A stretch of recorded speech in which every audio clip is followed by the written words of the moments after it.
साथियों, एक लाइव के माध्यम से मैं उन राजनेताओं तक एक बार आगे जाए। ये तमाम लोग 15 दिन से, ये तमाम लोग हाथ खड़े कर लिए, तमाम लोग 15 दिन से शहीद स्मारक पर महापड़ाव हमारा जारी है। जो युवाओं के नाम पे राजनीति कर रहे थे, प्रदेश का युवा बेरोजगार पूछता है कि वो राजनेता कहाँ है। वो सवाल उठा रहे थे हमारे संघर्ष पे, वो सवाल उठा रहे थे बेरोजगारों के भविष्य को लेकर। आज वो घर में दुपट के कैसे बैठ गए। आज विभिन्न भर्तियों के लोग पिछले 15 दिन से सैकड़ों की संख्या में नजारा देख लो शहीद स्मारक।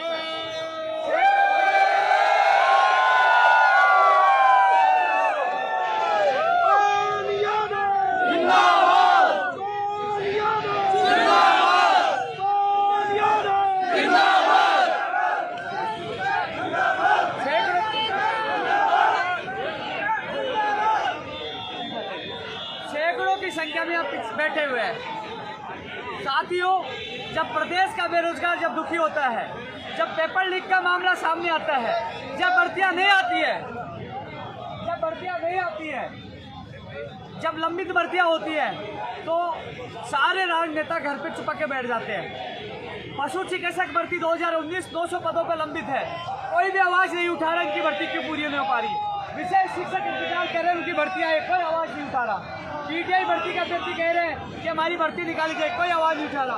1534 जब कोरोना ने योद्धा के रूप में काम किया और पीपी किट पहन के यहाँ भी संघर्ष करे, कोई आवाज नहीं उठा रहा।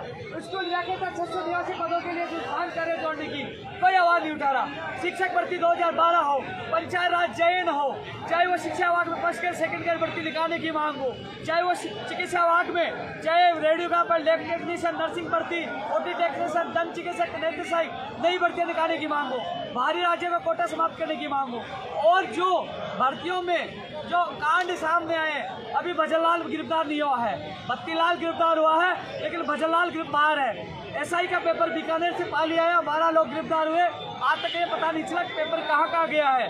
12 लोगों ने कहाँ पेपर भेजा है, 12 लोगों की गिरफ्तारी नहीं हुई। जिसने प्रिंसिपल ने व्हाट्सएप किया, उसकी गिरफ्तारी नहीं हुई, वो बर्खास्त हुए।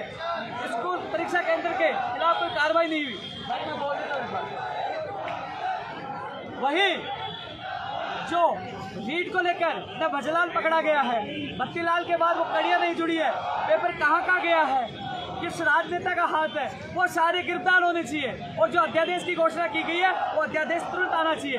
तमाम मांगों को लेकर लंबित भर्तियां पूरी हो, जो यहाँ बैठे हैं, नई भर्तियां निकाली जाए, बाहरी राज्यों का कोटा समाप्त हो और अध्यादेश जल्द से जल्द लाया जाए। सीबीआई की मांग भी हम कर रहे हैं। तो तमाम चीज़ों को लेकर लगातार हमारा संघर्ष जारी है। लेकिन जो युवाओं के नाम पर राजनीति कर रहे थे, जो सवाल उठा रहे थे, ये रात को या कोरोना में, या कोरोना तब खत्म हो गया, डेंगू चल रहा है, डेंगू में ये लोग सो रहे हैं। हमारे 5 साथियों के डेंगू है, वो घर जा चुके हैं, तबियत बिगड़ती जा रही है, यहाँ रात को या सोते हैं डेंगू के इस प्रकोप में। लेकिन जो राजनेता थे, जो अपने आप को हितैषी बताते थे, वो कहाँ है। प्रदेश का बेरोजगार पूछ रहा है, कहाँ है राजनेता जो युवाओं की बात करता था। है क्या अपने बीच में कोई? कोई बीच में दिन से कोई सवाल है आपको? वो राजनेता उसका बेरोजगार है। आज राजनीति करते हैं, युवाओं के नाम पे जो झूठी राजनीति कर रहे हैं राजनेता, वो अब राजनीति नहीं चलेगी। 15 दिन से किसी भी राजनेता ने एक ट्वीट नहीं किया, किसी ने फेसबुक एक पोस्ट नहीं डाली कि 15 दिन से ये लोग यहाँ सैकड़ों की संख्या में, ये संख्या हजारों में जा चुकी है। क्योंकि 15 दिन से लोग जिनके पास रहने की, खाने की व्यवस्था नहीं है, कुछ लोग चले जाते हैं। खाने की व्यवस्था हम कैसे जैसे तो कर रहे हैं, लेकिन कपड़ों की व्यवस्था नहीं है, तो वो जाता है, दूसरा आता है, वो जाता है, दूसरा। हजारों की संख्या में लोग यहाँ आ चुके हैं, लेकिन लगातार सैकड़ों की संख्या में बेरोजगार 15 दिन से शहीद स्मारक में डटे हुए। सरकार को भी खुली चेतावनी है, आपने अनशन तुड़वाया, आपने कहा दूसरे दौर की वार्ता होगी, आपकी मांगे पूरी होगी, खुली चेतावनी है। हम उत्तर प्रदेश में जहाँ प्रियंका गांधी जी की रैली होगी, वहाँ भी कूच करेंगे, और आपने भी मांगे नहीं सुनी तो पीसीसी कार्यालय भी कूच कर सकते हैं। लेकिन अब पीछे नहीं हटेंगे, हमें आश्वासन नहीं, हमें परिणाम चाहिए। समीकरण बिगाड़ना आता है, कांग्रेस सरकार के पास अभी भी समय है कि अपना वादा पूरा करे। आपने अनशन तुड़वाया, आपने वादा किया कि आपकी मांगे पूरी होगी, दूसरे दौर की वार्ता होगी, लेकिन अभी तक दूसरे दौर की वार्ता नहीं। हम इंतजार कर रहे हैं कि दूसरे दौर की वार्ता हो और हम सबको न्याय मिले। न्याय नहीं मिलता है तो खुली चेतावनी है कि आने वाले समय में तांडव होगा, नहीं रुकने वाले। बसों की व्यवस्था भी है, उत्तर प्रदेश जाने की रणनीति भी है। हटेंगे नहीं, लड़ेंगे अंतिम सांस तक। अभी भी समय है कि बेरोजगारों की मांगों को माने। 15 दिन से हम लगातार यह शहीद स्मारक पे सो रहे हैं। हम मांग करें कि लंबित भर्तियां पूरी हो, हम मांग करें कि नई भर्तियां निकाली जाए, हम मांग करें अध्यादेश तुरंत लाया जाए, हम मांग करें कि रीट और एसआई की निष्पक्ष जांच हो।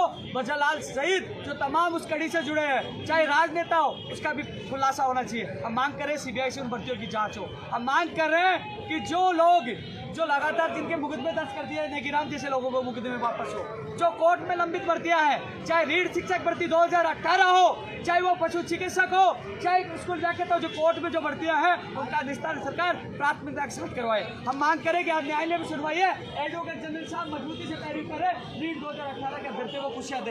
हम मांग करें लगातार प्रदेश के हर बेरोजगार के लिए लगातार हम संघर्ष करें, लेकिन वो राजनेता कहाँ है? पूछना चाहेंगे जो बेरोजगार हितैषी होते हैं, वो राजनेता कहाँ है? आज ये 15 दिन से यहाँ डेंगू में यहाँ पड़े हुए, लेकिन कोई राजनेता नहीं है। यदि कोई पेपर लीक होगा, यदि कोई छोटी मोटी घटनाएं होगी, तो वो अपनी राजनीति पॉपुलरिटी के लिए एक दिन आएंगे, ड्रामा करेंगे, चले जाएंगे। आज प्रदेश का युवा पूछता है कि यह 15 दिन से सो रहे, आप कहाँ हो? आइए बैठिए समर्थन में। आपने एक ट्वीट, एक फेसबुक पे पोस्ट तक नहीं किया कि प्रदेश के बेरोजगार 15 दिन से आप बैठे हुए। हम संघर्ष करें, हम धरातल पे लड़ना जानते हैं। जहाँ अनशन करना हो तो सबसे पहले अनशन में आगे, जहाँ लाठियाँ खानी हो सबसे पहले लाठियाँ, और उत्तर प्रदेश जाना होगा तो सबसे पहले आगे जाएंगे, लड़ेंगे, पीछे नहीं हटेंगे। हमें हमारे मांगे पूरी होनी चाहिए। हम गैरवाजी मांगों के लिए हम संघर्ष नहीं करें। जहां मंत्रियों ने 23 फरवरी को रात को समझौतों में लिखित में दिया, वो मांगे पूरी हो।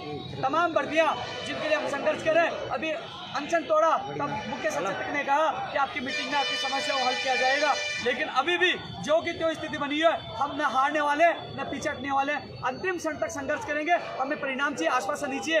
कांग्रेस को कह देते हैं, कांग्रेस सरकार को कह देते हैं, आपको गंभीर परिणाम भुगतने पड़ेंगे यदि आपने बेरोजगारों की मांगे नहीं मानी। हमें लड़ना भी आता है, हमें संघर्ष भी करना आता है, पीछे हटना नहीं आता, न झुकना आता है। यदि मांगे नहीं मानी तो मैं फिर से अनशन में बैठूंगा, क्योंकि अनशन आपने तोड़ा या काम करके अभी हमारा आंदोलन, हमारा जो हौसला वो खत्म नहीं हुआ।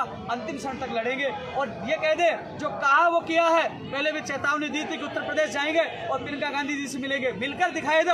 और फिर चेतावनी दे रहा हूँ, इस बार कांड नहीं मां कांड होगा, पीछे नहीं हटेंगे, चाहे जिंदा रहे न रहे, लेकिन लड़ाई अंतिम क्षण तक लड़ेंगे। हमें हमारी मांगे चाहिए। इसलिए जो लोग युवाओं के नाम पे राजनीति कर भ्रमित कर रहे हैं युवाओं को, मेरे युवा साथियों को कहना चाहूंगा, चाहे रीट एसआई का जो मामला है वो लोग घर जाके बैठ गए, लेकिन आज भी या धरना स्थल से हम रीट और एसआई की जो सीबीआई से जांच हो और न्याय मिले, वो भी मांग कर रहे हैं। बजरलाल को गिरफ्तार किया जाए, लंबित भर्तियां पूरी हो और हर विभाग में चाहे चिकित्सा हो चाहे शिक्षा हो, भर्तियों की घोषणा हो, दीपावली से पहले भर्तियों की घोषणा हो। यह मांग हम लगातार करें, लगातार बेरोजगारों के लिए संघर्ष करें। हमारी मांगे पूरी करो, हमारी मांगे पूरी करो, हमारी मांगे पूरी करो।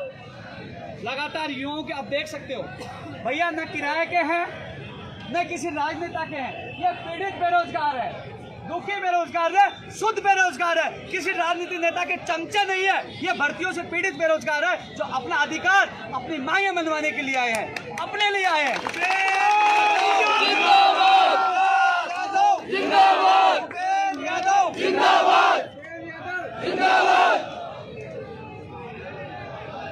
साथियों,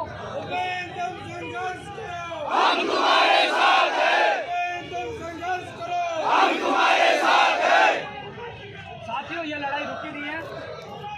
आपका भाई पहले भी साथ था, मुझे जब याद करोगे आपके साथ रहूंगा, पीछे हटूंगा नहीं, चाहे जान दे दूंगा, लड़ूंगा।